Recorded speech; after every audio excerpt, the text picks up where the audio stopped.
یہ انوکھی بات، یہ دو جہاں کے شاہ ہیں اور پاس کچھ رکھتے نہیں، دو جہاں کی نعمتیں ہیں ان کے خالی ہاتھ میں۔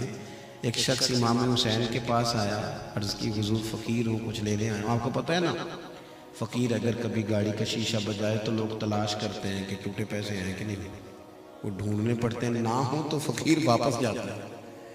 اور میں کہا کرتا ہوں کہ چلو فقیر کو اتنے تو دو جتنے کہ بچہ چاکلیٹ لے لیتا ہے، اتنا تو کم از کم ہو، اتنا تو ہو۔ لیکن عجیب بات ہے نا، اللہ کے راستے میں دینا ہے اور پھر تلاش کیا جا رہا ہے کہاں کہاں بچت کی جائے۔ تو فقیر نے آ کے عرض کی امام حسین سے، حضور کو چاہیے؟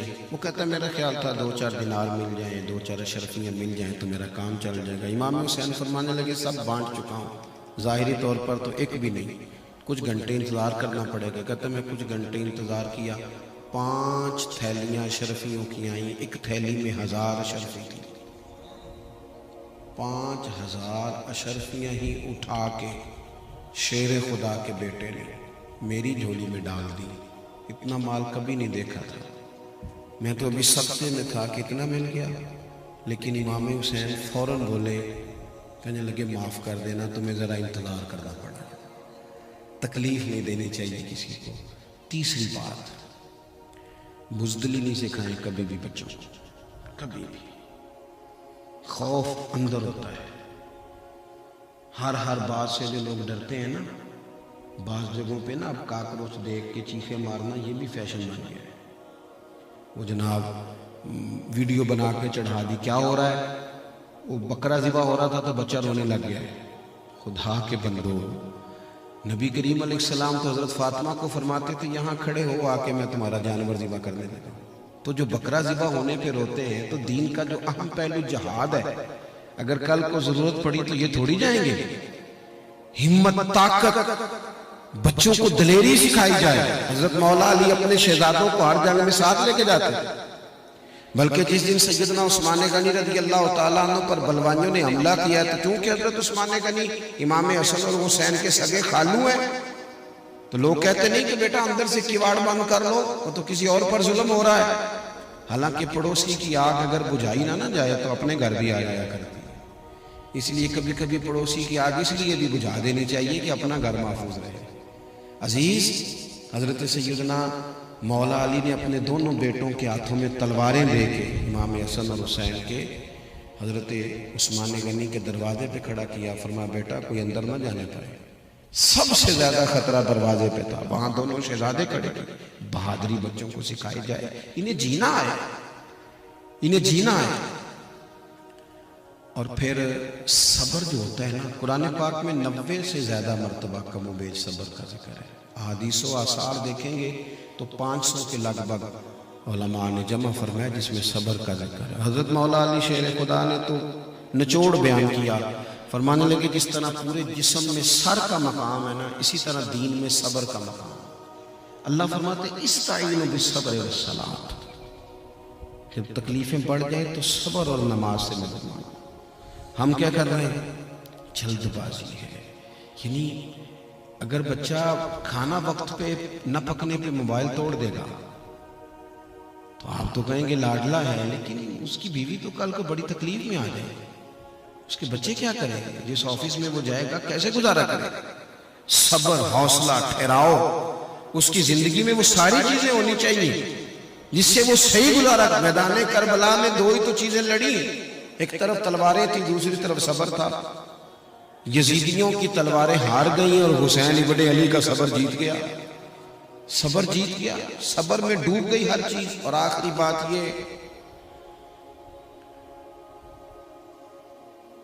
اہل بیت نبوت کا سجدوں سے بڑا پیار ہے۔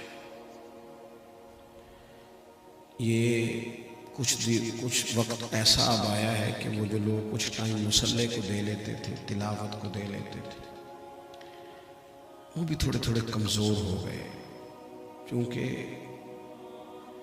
روز نئی فوٹو میری نہیں آئے گی فیس بک پہ تو پھر لوگ کہیں گے کہ آپ ایکٹیو نہیں ہیں۔ تھوڑا سا نا مسلح جن لوگوں کا آباد ہوتا ہے وہ طاقتور ہوتے ہیں، کچھ دکھ نا بڑے ذاتی سے ہوتے ہیں، بندہ کسی سے کہہ نہیں سکتا، بڑے ذاتی نجی ہوتے ہیں، اپنے آپ سے بھی چھپاتا ہے بندہ۔ اگر مصلی آباد ہو نا، دعا مانگنے کا سلیقہ آتا ہو، تو پھر وہ سارے دکھڑے بندہ رب اور رسول سے کہہ لیتا ہے اور طاقتور ہو جاتا ہے، جی لیتا ہے، ڈپریشن، ٹینشن، ان ساری بیماریوں سے دور نکل آتا ہے۔ شرط یہ ہے کہ اس کا مصلی آباد ہو، لیکن ہر چیز ہماری آباد ہے، کچھ صرف 10 سے 20 منٹ روز فرض کے علاوہ رات کو اکیلے بیٹھے اپنے مالک کی بارگاہ میں۔ کتنا کو بھاگیں گے دنیا اور دنیا داروں کے پیچھے، لوگ تو تھکا دیتے ہیں۔ جتنی دعائیں اللہ سے مانگ سکتے ہیں، اور کمال دیکھیں حضور نے فرمایا جو رب سے زیادہ مانگے اللہ اسے راضی ہوتا ہے، مانگا اور وہ خوش ہوتا ہے۔ آپ کسی سے 2-4 دفعہ کسی چیز کا مطالبہ کریں تو کہتا ہے تیرا تو کام ہو گیا ہے، لیکن اللہ سے جتنا زیادہ مانگا۔ 9-10 محرم کی درمیانی رات تھی، عمر بن سعد آیا، امام حسین سے کہنے لگا 2 ہی باتیں، یا آپ جنگ کریں گے یا بیعت کریں گے؟ تو فرمایا بھائی صبح بتاؤں گا، 1 رات کی مہلت دو۔ چلا گیا۔ حضرت عباس رضی اللہ تعالیٰ عنہ امام حسین کی خدمت میں عرض کرنے لگے حضور آپ نے مہلت مانگ لی ہے، یہ عجیب سے لوگ ہیں، جانے کیا گمان کریں گے، آپ کا فیصلہ جو صبح ہونا ہے مجھے ابھی پتہ ہے، جنگ ہی ہونی ہے، کیوں 1 رات کی مہلت مانگی؟ بس یہ بات آپ نے یاد رکھنی ہے۔ امام حسین فرمانے لگے عباس تیرا کیا خیال ہے، میں نے سوچنے کے لیے وقت مانگا ہے۔ حضور پھر کس لیے مانگا ہے؟ ٹھنڈی سانس لی سیدہ کے لال نے، اور پھر کہنے لگے عباس تجھے پتہ ہے نا مجھے سجدوں سے بڑا پیار ہے، سجدوں سے۔ 1 رات رہ گئی ہے، دل کرتا ہے میں رج رج کے سجدے کروں، اس کی بارگاہ میں کہہ دوں سارا کچھ۔ آج میں نا اس ریت والی زمین پر پیشانی خوب رکھوں گا، اپنے مالک کی تسبیح پڑھوں گا، آج اس کے حضور حاضری دوں گا، آج لطف آئے گا۔ کبھی جب پوری طرح دنیا دل توڑ دے تو پھر جو سجدے کا مزہ ہوتا ہے نہ، بچا بچا کے تو رکھ اسے، تیرا آئینہ ہے وہ آئینہ، شکستہ ہو تو عزیز تر ہے، نگاہ آئینہ ساز میں دکھی جب روتا ہے نا تو پھر تو لطف آتا ہے سجدہ کرنے کا۔ اپنے سجدے مضبوط کریں، عبادات پر توجہ دیں، اور تنہائی میں کچھ چیزیں بندے کی اللہ رسول سے راز بھی ہونی چاہیے، سب نہیں سب کو بتایا جا سکتا، اس پر تھوڑا غور کریں گے تو اہل بیت نبوت کا یہ والا اسوہ ہمیں بڑا مضبوط کرے گا۔ اللہ کریم کے حضور دعا ہے جو کہہ سکا ہوں اللہ قبول فرمائے۔